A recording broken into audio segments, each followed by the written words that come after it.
Hey, welcome to Ice Age TV, and the adventures never stop here at Ice Age. What are you doing now? Hey, I've got the race truck back. I'm excited. I got my toy. How about that, huh? I think it's race truck day. I think it's time to go drive the race truck. I haven't driven this truck in ages. My kid's been driving it more than me lately because she's been down in Tennessee in it. So let's get in the race truck, and what are we doing? What are we doing in the race truck? Kid cleaned it all up. Isn't that nice? Got a few doggy prints over there, but yeah, what am I up to now? Right, what am I up to? Probably saying, yeah, you probably know if you're watching my channel. Yeah, I'm up to something here. Wow, seat's way up in the air. Hey there, the ongoing conversations, Saturday morning conversation on what do I do next? What am I going to do? I got to get the truck started, the key ignition in, got to get the truck loaded up, and hey, the truck's out of fuel. Hey, this is pretty cool. Wow. My good old race truck. Well, if you really watch my channel, I had the Shelby F-150 Super Snake that I decided to get rid of because I was very unhappy with the Shelby company, Tuscany Automotive, in my eyes, lying to me, saying it's a 1-year run on the two-door Shelby Super Snake sport truck. And yeah, right, sure, yeah, sucker, right, sucker. All right, so let's get this truck here loaded up because I'm gonna maybe work out of it as well as go do something else. What do you think I'm gonna do? What do you think I'm gonna do on the adventures, Saturday adventures? Yeah, let's check it out. Hey, how many miles are on this truck? Okay, so we get it loaded up and we'll talk again. Wow, I'm blown away. I don't have a sticker on my truck. I don't have an Ice Age TV sticker on my truck. Are you kidding me? What's wrong with me, right? I gotta put an Ice Age TV sticker on my truck. All right, truck's loaded up. Time to go to work. Kid did a great job cleaning up. Thank you. Thank you there, kiddo. Truck looks so good. All right, there we go. How about that, huh? I like it. You can get these stickers from me if you want one. If anybody wants this sticker, just email me at icehTVcomments@gmail.com. And I'll send you a sticker. Just send me your name and address. I won't sell your information. I promise. I'm not Mark Zuckerberg. I'm not Elon Musk. I won't take your information and sell it to somebody else. I promise. I'll be good about it. All right, I got a date. A date? Who you dating now? It's always about me dating cars. And yeah, I got a date. Is the car nice and toasty warm here? Is it? I don't know. Gotta get my... Oh, it's pretty cool. You just always... So much technology that you just... Oh my gosh, it just doesn't end. It's never easy getting the hell out of the house. Jesus Christ, it's a project. What's so interesting is this truck here, I drove that dually truck the other day, and I thought the mode, I just can't, you know what? Oh, it's down here. This is it. This is where you go to your driving modes. I can't remember which way it is in this thing. Sport. So we're in sport mode. That's a huge difference in these Ford products, where it opens up the truck. I mean, this truck is just so much fun. Yeah, I know. And, it's so easy to say, let's supercharge it. But this truck is already fast. With my kid driving this thing, I don't know. I'm not excited about this thing having 700 horsepower. I mean, this thing's going to just haul ass. It already does.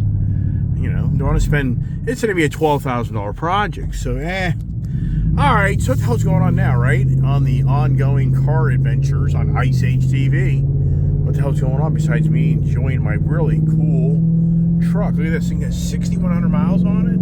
How the heck did that happen? Jesus Christ, I barely have driven this truck. Wow. So yeah, so what am I up to? Tell you what, if you're watching the channel this morning, this Ford Mustang Dark Horse I ordered, I'm just really taken back that it's not that exciting.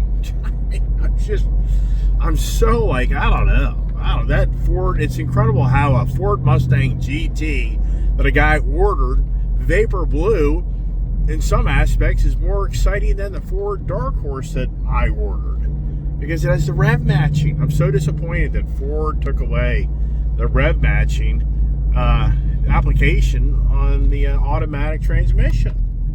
And I'm telling you, I've had the automatic GT Mustang Orange Fury that had the rev matching. So I know for a fact in 2019 that was an option on the vehicle.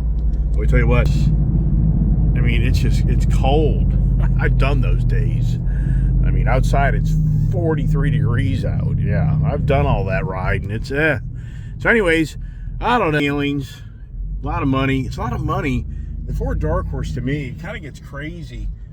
I mean, I just can't believe people are optioning out these Ford Mustang Dark Horses close to $80,000. I mean, I think Ford's making a bloody fortune off these cars. I mean, it's really beyond believable. I think it's stupid. So it'd be one thing if it was supercharged. It was a different motor. I mean, it was more unique, but I don't know. Listen to this thing. I mean, is this thing just badass? You know, this was like a $50,000 truck. Yeah, if they modded it. I got this truck for like 50 and change. I mean, and this thing's just so much fun. Do I need to buy another one? Yeah, 2 of everything, right? I mean, Kuznetsov Ford did this last year. They did one, and that was it. But here's the thing. So now, I've got an appointment. I've got a date. What's my date? My date is to go see the local Nissan dealer on a 400Z. They just call it the Z, but it's the 400Z. It's the generation of the, if you're a Nissan, which was Datsun back in the 70s when I was a kid, I can so remember when we lived in California and we went to the local Datsun dealer, like in 1974, and I saw a Datsun 240Z silver in the showroom. And I was like, oh wow, that is so cool. Actually, it was the 260Z, I think, in 1974. The first Datsun was a 240Z, which is the early 70s. Then they made it a 260Z. Then they made it a 280Z. And that's what my dad bought in 1976. Unbeknownst to me, because we moved all over the country when I was growing up. But we moved from California back to Jersey in 1976. And unbeknownst to me, I was just going into middle school at that time. Unbeknownst to me, my dad didn't tell me, but he ordered a British green 280Z, 1976 model. And so when we moved to California, we moved to Jersey from California, my dad had already left and was working in New Jersey, Newark, New Jersey, and he was working for AT&T or Western Electric or whatever. So I think it's AT&T. It is AT&T. So anyways, he didn't tell me he bought this car. So when we got to New Jersey, my dad surprises me with his brand new 1976 British Racing Green or British Green Datsun 280Z. And I was like, oh my gosh, this is so cool. I mean, that was so cool. And so that was the true beginnings of me driving a car. I mean, literally my dad was so cool. He let me drive that car. And that's where I really learned how to clutch a car, because there's a manual. And that's where I took my driver's test. And that was and I really liked the Datsun product. Sadly, my brother, in like 1979, was in a horrific crash in that car late at night with his buddy. The car was totaled. Thank God he was okay, but the car was totaled. So then you go to 1980, we then moved again to Virginia from New Jersey, and my dad bought the 10th anniversary, so that would be correct, 1970 was the 240Z, the first year in our country, that car. 1980, my dad bought the 280ZX, redesigned 280Z, 10th anniversary edition, black, or mostly gold and black. Beautiful car, T-tops, really cool car. And once again, my dad let me drive that car as well. There's a story more in depth about that. I may show you one day what happened in that car with me, but we didn't ever total it. But even in hindsight, so many years ago, I traded that car in with my dad's approval for a Mazda RX-7 10th anniversary edition, like in 1988, I believe. Yeah, it was the 10th. Yeah, right. So we had that car for like 8 years. And in hindsight, I wish my dad would have said, no, don't trade that car in for that vehicle. So anyways, the point of conversation is I'm going to go test drive the Nissan 400Z today. And because that was my true beginnings of really me getting going. It wasn't like some other people would reach out and say, oh, I had a Chevy Nova, I had a Dodge Dart, I had a Camaro, I had a Chevelle, I had a Challenger, I had a Cuda, I had, some other people, their true beginnings of getting going was more domestic than foreign. And I think probably I was one of the more select few that actually had a foreign car per se at that time. It just wasn't as prevalent as it is today back in the 70s. So anyways, I said earlier in my video, I ordered the brand new bring back the Z days in like 2001 or 2002 for the 300Z. And I didn't like the car. I just decided to buy a Corvette Z06 instead, which I think that was a better choice. So here we are today, the new 400Z, redesigned, refreshed, updated. It's the same old story. Be so lucky to get one. These dealers have them. They've got ADM on them, but that's all right because I'm more about going for the adventure to drive the car than buy the car. Yeah, famous last words. Or even if I try to buy it, I can guarantee the banks would be like, no way. There's just no way. This guy has too much stuff. So I don't think that would even play out even if I wanted to buy it. But do I even want the car if I drive it? Does it even have any of that fun factor? I mean, like this truck here, you get in this truck, and this is a fun truck. This is a fun factor. If you just hear me driving down the road, you can hear that exhaust. I mean, this is a really cool vehicle. And that's what it takes. Like yesterday, I drove that Dark Horse. I just didn't get a lot of fun. In hindsight, I should have ordered the Tremec manual. If I'd known there was no rev matching automatic, I would not have ordered the automatic. I would have ordered the manual. So it's so unfortunate I wasn't abreast to that. So now, I don't know. I mean, it's a nice car. Who knows? With me, we don't know. I mean, I'd say the odds are the Dark Horse probably deal goes down, probably. But well, I guess it's, I don't know. I guess too common to be here. So the other thing I'm gonna do, I have to go by my Indian dealer. If you look at my hat, my Indian logo here, I got to go by and get my license plate for my Indian Pursuit. And one subscriber, Mr. Sanchez, I'm really confused. I'm blown away that he didn't know that the Indian Pursuit buyback conversation. He didn't know that. I was so confused that he's been continuing to bring up conversations about the Indian Pursuit, and like you're totally really Indians really not treating you well. And finally yesterday I had to respond and say, have you seen the Indian Pursuit buyback video? He's like, no, I had no idea that Indian was buying back your bike. So hopefully that is, I'm gonna go down and see if the bike's still there, because here's the thing, I'm still making payments on the bike. I'm still carrying insurance, and I got to talk to my dealer about that. I got to call and say, hey, with them buying this thing back, when do I quit making more payments on this damn thing? And I get rid of the insurance. I mean, come on, what's going on? So, and the dealer, this Nissan dealer, is literally right up the road in so many ways from where I'm going to the motorcycle dealer. So it really works out well. That's why I'm going to go. No, I was resistant to go and drive another frickin' car. I'm with you. Am I that excited? I don't know. I've had the Toyota Supra, the brand new model, back in 2020. That was a nice car. Had my fun with it. I was able to drive it, pretty much sell it for what I paid for it.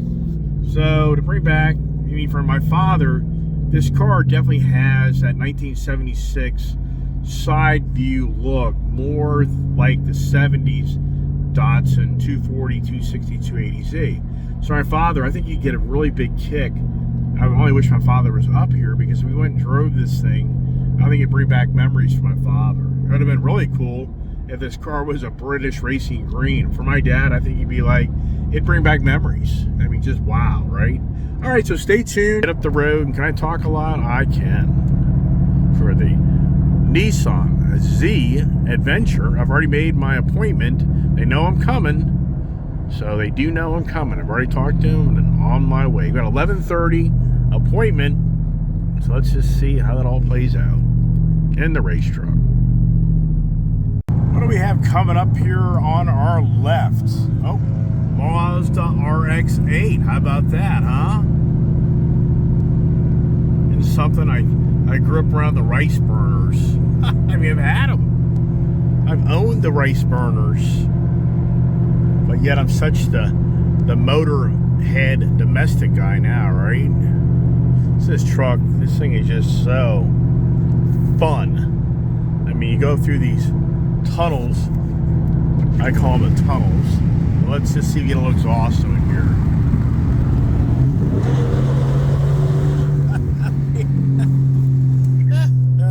And that's the problem. I mean, it's all about the exhaust, man. It's all it's about, right? Wonder why the kid likes this truck, right? What do you think? Why do you think the kid likes the truck, right? Yeah, we know why. It's all about that exhaust. It's interesting. A few people are reaching out to me like, why do you need rev matching on an automatic car? I'm like, because it's the interaction of the engine, transmission, exhaust note, where you get that really cool exhaust. Isn't it all about the exhaust? I mean, isn't that the number one complaint about the electric vehicles? It doesn't make any noise. I'm like, come on. That person's like, you just need a manual transmission for the rev matching. Where's the fun? Right? Where's the fun? They're gonna have fun? What's your guess? Will I like this Nissan? My first inclination is I won't. I think it'll be too lame. I don't think it has the power. I think the clutch will be weak. I think it'll just feel plastic, cheesy. I don't know.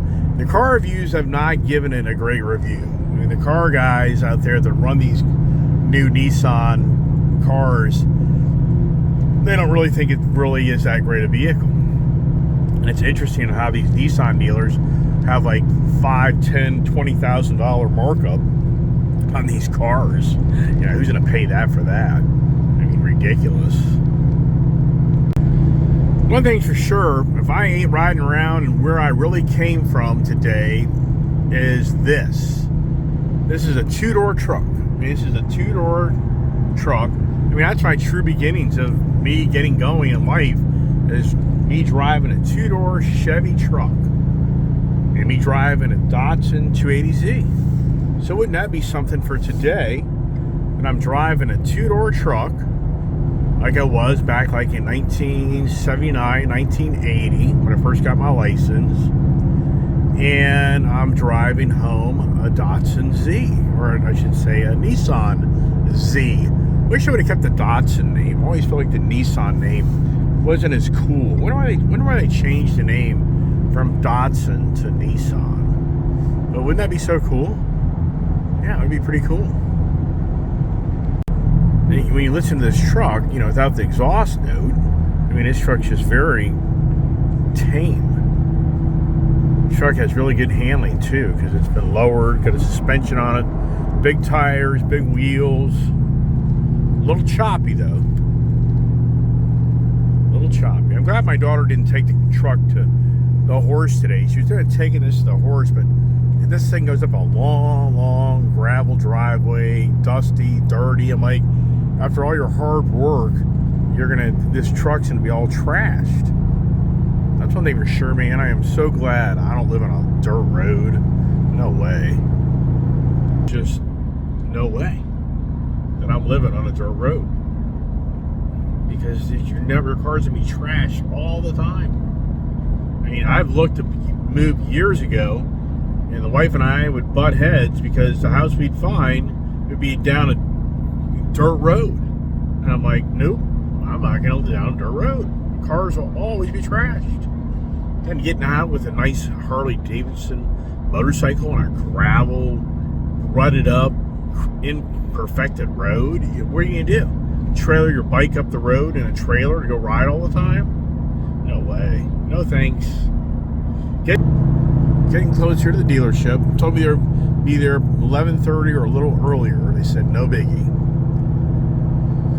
And the color options on these Nissans, you know, I don't know.